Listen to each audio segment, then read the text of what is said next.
কই কই কই আমাদের ওয়াইটির কন্ট্রোভার্সি কুইন খলনায়িকা কোথায় গেল?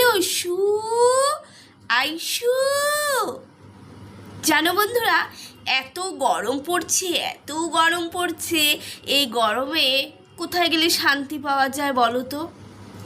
একটাই তো জায়গা আছে, দার্জিলিং। বাবা যাব না, প্রচণ্ড ভাইরাল। সেখানে গেলেই দেখছি দু একজনকে দেখলাম, সেখানে গেলেই পরকীয়া নিয়ে বদনাম আসছে।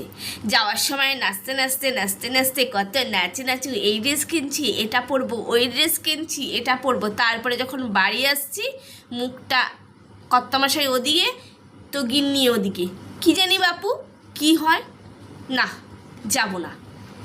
মানে এটা দেখছি দু একজনকে একদম পুরো মানে চোখের সামনে দেখলাম। তা আমাদের সুদিদিরও কিন্তু সেম সেটাই হয়েছে।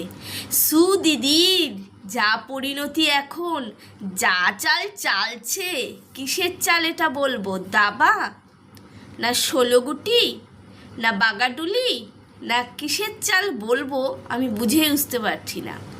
নাকি লুডুর চাল, ও নিজেও বুঝতে পারছে না এই খেলাটায় আমি নেমেছি, কোন দানে আমি জিতে উঠবো। বাবারে বাবা, কি চিটিংবাজ মহিলা একটা। কি নোংরামো শুরু করছে এরা, টাকার জন্য কি না করে উঠতে পারে। সত্যি তাই। আর কত মিথ্যে কথা বলবে, কত চিটিংবাজি করবে এরা। ছি, এই ওয়াইটিটাকে এই কিছু ক্রিয়েটার গন্ধ করে দিচ্ছে। ওয়াইটি একটা সুন্দর পরিবেশ ছিল, যে যার মতন ডেলি লাইফস্টাইল দেখাতো, যে যা করতো, যেভাবে